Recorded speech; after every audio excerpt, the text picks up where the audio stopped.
잘 아는 이야기입니다. 그 훌륭했던 다윗이 정욕의 눈이 멀어 죄를 지은 내용입니다. 그러면 성경은 이 본문을 우리에게 무엇을 말씀하고자 이 다윗의 죄를 이렇게 적나라하게 기록했을까요? 윤리와 도덕적으로 그렇게 살아서는 안 된다는 윤리와 도덕을 가르쳐주기 위해서 이 말씀을 기록한 것일까요? 예, 세상 사람들은 이 말씀을 그렇게 읽고 그렇게 적용할 수 있습니다. 그러나 우리는 그 차원을 뛰어넘어서 하나님이 우리에게 주시는 생명의 말씀이 있습니다. 그래서 우리는 이 말씀을 영의 눈으로 봐야만 온전히 하나님의 말씀을 깨달을 수가 있습니다. 우선 이 이야기의 앞에 있는 11장의 이야기를 먼저 보도록 하겠습니다. 11장 1절에 보면 그 해가 돌아와 왕들이 출전할 때가 되매 다윗이 요압과 그에게 있는 그의 부하들과 온 이스라엘 군대를 보내니 그들이 암몬 자손을 멸하고 랍바를 에워싸고 다윗은 예루살렘에 그대로 있더라. 그때 해가 돌아와 왕들이 전쟁을 하기 위해 출정을 했다고 말합니다. 아니, 무슨 전쟁이 날짜를 정해놓고 하는 것도 아닌데 무슨 해가 돌아오니까 전쟁을 한다고 했을까요? 예, 고대에는 특히 팔레스타인 지역에는 일정 상황이 되면 전쟁을 잠깐 쉬었다가 하는 전쟁이 있습니다.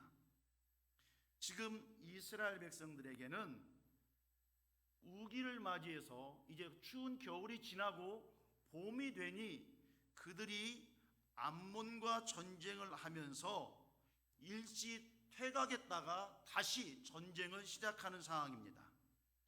그런데 지금 다윗은 전장에 나가지 않고 어디에 머물러 있습니까?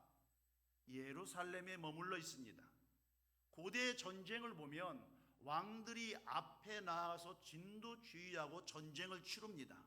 그런데 오늘 본문에 보면 다윗은 예루살렘에 머물러 있습니다. 왜 그랬을까요? 이전에는 다윗이 앞장서서 전쟁을 진두지휘했습니다. 그런데 이제 영토도 넓어지고 국가의 세력도 확장되어지니 더 이상 왕이 전쟁을 하지 않아도 되는 상황에 이르렀고, 그래서 다윗은 예루살렘에 머물고 요압을 선두로 해서 전쟁에 내보낸 것입니다. 굉장히 다윗이 평안해 보입니다. 그런데 2절에 보면 이제 예루살렘에 머문 다윗이 어떻게 합니까? 낮잠을 자고 일어나 옥상에 올라갑니다. 그런데 낮잠을 자고 일어난 시간이 언제입니까? 저녁입니다. 팔레스타인 지방의 사람들은 한낮에는 활동할 수가 없어서 오후 3시나 5시 사이에는 휴식을 취합니다. 이때 낮잠을 잡니다. 그런데 지금 보면 다윗이 저녁 때까지 늦은 시간까지 잠을 잤다고 합니다. 그리고는 바람을 쐬기 위해서 옥상에 올라갑니다. 지금 나라가 전쟁을 하고 있는데 왕인 다윗이 무엇을 하고 있습니까? 편안히 낮잠 자고 잠 실컷 자고 옥상에 올라가 바람을 쐬고 있습니다. 다윗이 복 받았나요? 굉장히 다윗이 여유 있는 시간을 지내는 걸 보니 복 받았죠. 우리는 복이라는 개념을 그냥 편안하면, 무엇인가 넉넉하면 복이라고 말하는데, 세상적으로 넉넉한 것, 편안한 것, 그것 자체가 복이 아닙니다. 그건 아무것도 아닙니다. 우리가 하나님이 주신 것을 어떻게 사용하느냐, 나는 하나님 앞에 어떻게 서 있느냐에 따라서 복이냐 저주냐가 될 수 있습니다. 오늘 본문에 오히려 다윗에게 주어진 이 평안함은 복이 될 수 없습니다. 왜요? 다음을 보면 알 수 있습니다. 옥상에 올라가서 다윗이 이렇게 거닐다 보니 눈에 확 들어오는 하나의 광경이 있습니다. 그게 무엇입니까? 한 여인이 목욕하는데 심히 아름다워 보이는지라 라고 말합니다. 다윗이 아름다운 여인이 목욕하는 것을 보았습니까? 아니면 목욕하는 여인을 보니 아름답게 보였습니까? 1번입니까? 2번입니까? 손으로 한번 들어보시겠습니까? 하나, 둘, 셋. 1번이요? 2번이요? 예, 맞습니다. 목욕하는 여인을 보니 아름답게 보인 것입니다. 아니, 목욕하는 여인을 보고 왜 아름다움이 그에게 발동되었을까요? 그 안에 정욕으로 인해서 그 벌거벗은 여인을 보니 그 여인이 아름답게 보인 것입니다. 그래서 다윗은 그 여인이 어떤 여인인가 사람을 보내서 알아보게 합니다. 사람을 통해서 알아보고 오도록 하는데 그 사람이 알아보니 그는 엘리압의 딸이요 햇사람 우리아의 아내 밧세바가 아니니까. 우리 개정개혁 성경을 보면 이 말씀을 듣고 어떤 뉘앙스입니까? 그 사람은 우리아의 아내 밧세바입니다. 이렇게 정보를 알려주는 듯한 느낌이지 않습니까? 그런데 그것이 아니라 이 사람은 다윗의 용맹한 무세 37명 중에 한 명인 우리아의 아내 밧세바입니다. 왕이시여, 그러면 아니되옵니다. 우리 사국에서 보는 것처럼 아주 간절하게 왕을 만류하고 있는 것입니다. 그러시면 아니되옵니다. 그런데 다윗은 전령을 이번에 보내서 그 여인을 자기에게 오도록 만듭니다. 11장 1절에 보면 군대를 보내고 3절에는 사람을 보내서 그 여인을 알아보고 4절에는 전령을 보내서 그 여인을 데리고 옵니다. 왕이기 때문에 아주 과감하게 죄를 짓습니다. 죄는 남들 모르게 지어도 무서운데 지금 다윗은 하나님이 주신 그 권력으로 대놓고 죄를 짓고 있습니다. 그런데 이 여인이 지금 어떤 상태입니까? 11장 4절에 보면 부정함을 깨끗게 하였으므로 지금 이 여인은 부정한 상태입니다. 부정한 상태라는 것은 생리를 하고 있는 중이라는 것입니다. 그러면 어떻게 해야 합니까? 유대인들에게 있어서 생리하는 여인과 성관계를 맺는 것은 아주 부정한 것으로 여겼습니다. 그런데 정욕에 의해서 그 여인을 데리고 왔는데 보니까 생리를 하고 있습니다. 이건 하나님의 기회입니다.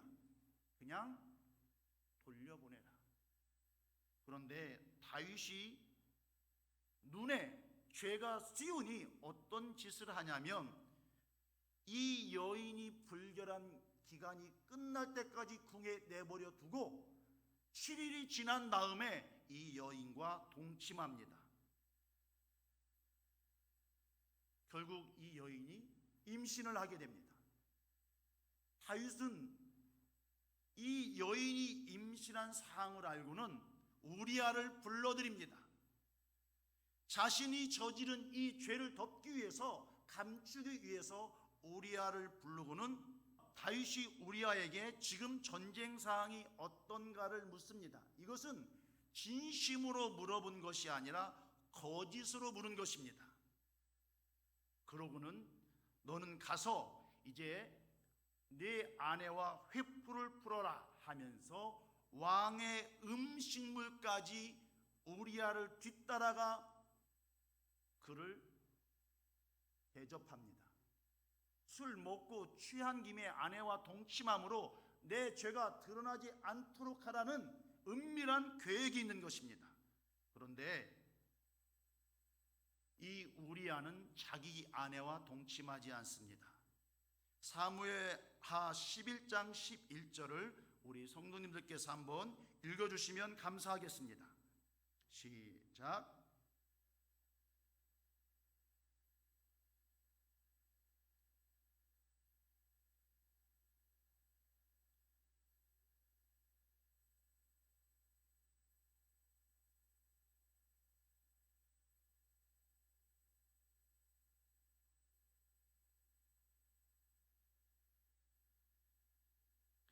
이 말씀을 정리하면 하나님께서도 현재 싸우고 계시거늘 어찌 나 같은 존재가 편히 쉴 수 있습니까? 지금 나의 동료들이 싸우고 있는데 내가 어떻게 나 혼자만 편안히 내 아내와 즐거운 시간을 가질 수 있겠습니까? 라고 말합니다. 다윗과 아주 대조적입니다. 이렇게 충성스러운 신하를 보면 다윗이 다시 한번 자기가 이래서는 안 되지, 내가 죄를 짓고 있구나 깨달아야 하는데 더 무서운 생각을 합니다. 두 번째 하나님의 경고를 그냥 넘겨버립니다. 그리고는 어떻게 합니까? 사무엘하 11장 15절에 보면 그 편지에 써서 이르기를 너희가 우리아를 맹렬한 싸움에 앞세워 두고 너희는 뒤로 물러가서 그로 맞아 죽게 하라 하였더라. 다윗이 요압에게 은밀한 서신을 우리아를 통해 보냅니다. 그리고는 맹렬한 전쟁 가운데 우리아를 앞세워서 죽게 만들어라. 그리고 그 책임은 내가 너에게 묻지 않겠다라고 말합니다. 다윗이 어떤 사람입니까? 손에 5개의 돌멩이로 불가능했던 그 싸움을 하나님의 이름을 위해서 하나님을 의지하여 승리했던, 하나님에 대한 순수한 열정과 사랑과 헌신이 있었던 그 소년이 지금 이렇게 타락한 왕으로 서 있습니다. 결국 우리아는 죽습니다. 우리아는 다윗의 용사 37명 가운데 한 사람이었습니다. 자신의 정욕을 위해 정의의 무대에 한 사람인 그 우리아를 죽입니다. 그런데 우리아를 죽이기 위해서는 또 희생시켜야 할 사람들이 있었습니다. 우리아가 자연스럽게 죽도록 만들기 위해서 같이 앞장섰던 부하 중 몇 사람도 같이 죽습니다. 여기서 부하 중 몇 사람은 전쟁이 났을 때 다윗에게 조언 역할을 해주는 고문들입니다. 이런 사람들까지 다 죽입니다. 그런데 이 우리아가 죽자 다윗은 밧세바를 왕궁으로 데려옵니다. 나의 용사 37명 중 하나인 우리아가 죽었으니 내가 그 아내를 보호해 줘야겠다, 내가 그 아내를 책임져야겠다 하고 궁으로 데려옵니다. 그러고는 그 여인을 아내로 맞이합니다. 자신의 죄를 가리기 위해서 온갖 명분과 수단을 앞세워 지금 다윗은 죄를 범하고 있습니다. 그런데 성경은 다윗의 이러한 행적을 뭐라고 기록합니까? 다윗이 행한 그 일이 여호와 보시기에 악하였더라. 다윗의 그 모든 행위는 누가 보기에요? 하나님이 보기에 악했답니다. 사람이 보기에 악했다고 기록한 것이 아니라 하나님이 보기에 악했다고 기록합니다. 그래서 성경은 하나님의 관점으로 봐야 하는 것입니다.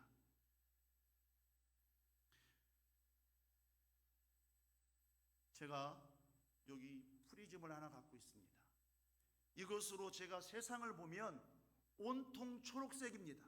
그리고 이 세모 안에 세상이 다 들어오지도 않는데 온 세상을 이 프리즘으로 볼 수 있는 것처럼 다 봅니다. 이 위에 다시 네모난 프리즘으로 더 씌워보면 두 색깔이 겹치면서 이제 색깔도 제대로 구분 못하고 내가 보는 모든 것이 내 시야에 들어오는 것 같고 세상은 다 그렇게 보이는 것처럼 보입니다. 또 다른 프리즘을 끼면 또 다르게 보이고 점점 어두워집니다. 이것처럼 지금 다윗은 죄의 눈이 어두워지니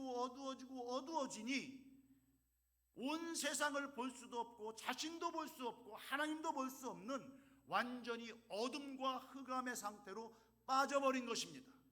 이 상태를 오늘 성경은 여호와 보시기에 악을 행하였더라라고 말합니다. 그런데 다윗은 자기의 죄를 위해서 사람을 보내고 전령을 보냈는데 이제 하나님은 다윗이 이제는 모든 죄가 완벽하게 가리워졌다라고 생각한 1년이 지난 뒤에 나단 선지자를 보냅니다. 하나님은 나단을 보냅니다. 그래서 나단 선지자를 통해 하나님께서 다윗에게 메시지를 줍니다. 그런데 나단 선지자가 왕을 찾아와서는 한 이야기를 하겠습니다 라고 하고는 어떤 이야기 하나를 꺼냅니다. 부자와 가난한 자가 있는데 부자에게는 양이 많고 가난한 자에게는 양 한 마리밖에 없습니다.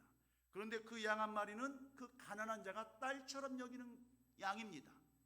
그런데 부자에게 손님이 찾아왔습니다. 그런데 이 부자는 자기의 양을 잡지 않고 가난한 사람의 양을 빼앗아 손님을 대접합니다. 임금님, 어찌하면 좋습니까? 다윗이 버럭 화를 냅니다. 그런데 여기에서 비유는 양은 부자가 가지고 있는 양은 다윗의 후궁들을 말합니다. 그리고 가난한 자가 갖고 있는 한 마리의 양은 우리의 아내 밧세바를 이야기합니다. 그리고 찾아온 손님은 다윗 마음에 들어온 정욕입니다. 결국 이 정욕 때문에 밧세바를 취했다는 것입니다. 다윗이 이렇게 말합니다. 노하여 여호와의 살아계심을 두고 맹세하노니 이 일을 행한 그 사람은 마땅히 죽을 자라. 여기서 노했다는 말은 원어를 찾아보니까 콧구멍이 불타오르다, 얼굴이 벌겋게 달아오르다. 우리 만화영화 보면 코뿔소가 화나면 코에서 김이 후 나가는 거 보이시죠? 그 정도로 다윗이 화가 나서 마땅히 죽을지니라 라고 말했다는 것입니다. 내가 다스리는 나라에서 백주대낮에 그런 일이 있다니 그놈은 죽여라 라는 것입니다. 그런데 나단이 뭐라고 말합니까? 당신이 그 사람이라. 12장 사무엘하 12장 7절을 같이 한번 읽겠습니다. 나단이 다윗에게 이르되 당신이 그 사람이라. 이스라엘 하나님 여호와께서 이와 같이 이르시기를 내가 너를 이스라엘의 왕으로 기름 붓기 위하여 너를 사울의 손에서 구원하고. 하나님은 다윗이 죄인이라는 것을 나단 선지자를 통해서 하나님의 말씀을 통해서 자신을 보게 만듭니다. 그동안은 자기의 눈으로 온 세상을 바라보고 하나님을 바라보니 보이지 않았지만 이제 하나님의 말씀으로 자기를 비추어 보니 완전히 벌거벗은 그 수치가 적나라하게 드러나는 것을 다윗이 알았습니다. 그리고 다윗의 죄는 무엇이었습니까? 사무엘하 12장 9절에 보면 내가 여호와의 말씀을 업신여겼다. 다윗의 죄는 하나님의 말씀을 업신여긴 것이었습니다. 하나님의 말씀으로 인하여 자기의 벌거벗은 수치가 다 적나라하게 드러나자 다윗은 어떻게 합니까? 기도합니다. 이 기도가 시편 6편, 32편, 51편에 나와 있는데 우리가 너무나도 잘 아는 것처럼 다윗은 시편 6편 6절에 이렇게 말합니다. 내가 탄식함으로 피곤하여 밤마다 눈물로 내 침상을 띄우며 내 요를 적신하이다. 다윗이 이러한 회개를 통해서 하나님은 다윗을 용서하지만 그 대가를 치르게 하십니다.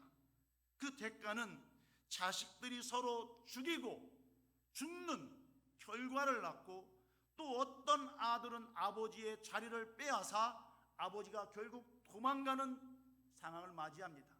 그리고 다윗이 옥상에서 품었던 그 정육의 자리에서 아들이 아버지의 후궁들과 동침하는 아주 불미스러운 일들이 일어납니다.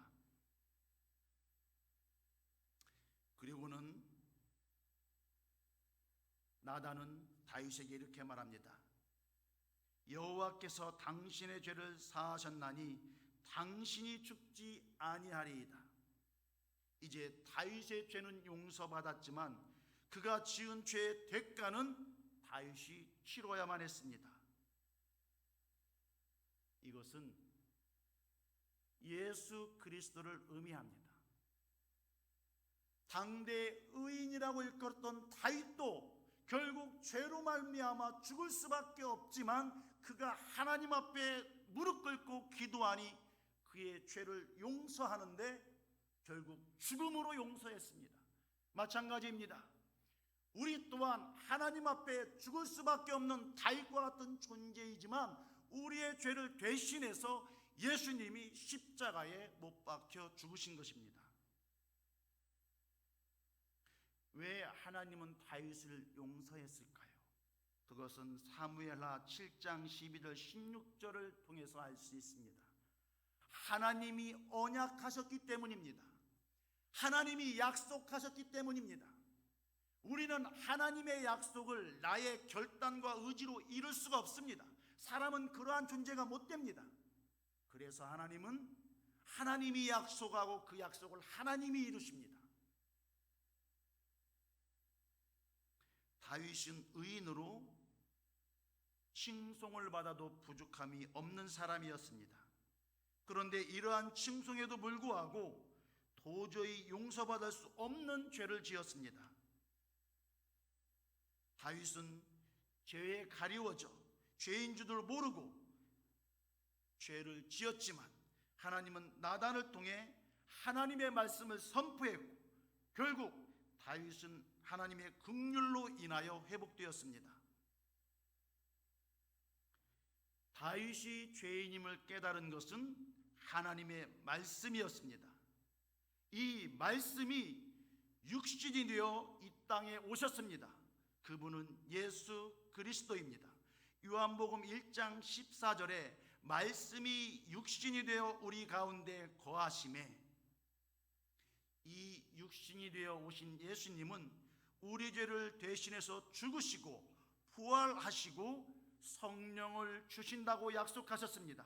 요한복음 16장 7절에 내가 떠나가지 아니하면 보혜사가 너희에게로 오시지 아니할 것이요 가면 내가 그를 너희에게 보내리니.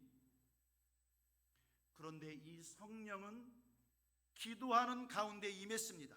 사도행전 2장 1절에서 4절 42절에 보면 다 같이 한 곳에 모였더니 그들이 다 성령의 충만함을 받고 오로지 기도하기를 힘쓰니라.